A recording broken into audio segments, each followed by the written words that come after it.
Hello everyone, this is ShiWen Construction Machinery Company, and today we are loading a SANY SY215 excavator to South America.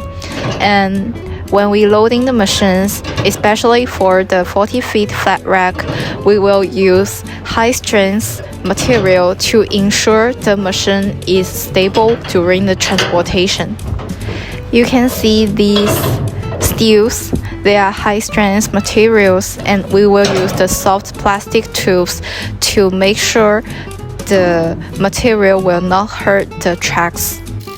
Another important thing is, no matter front to the back or left to right side, the machine or the products must be in the middle to balance the weight.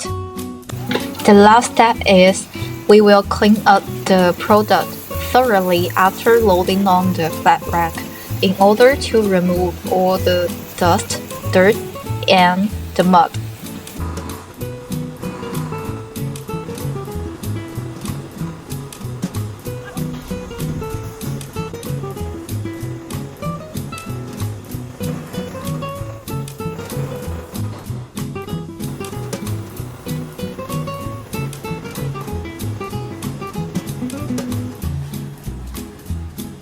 Feel free to contact if you have any needs.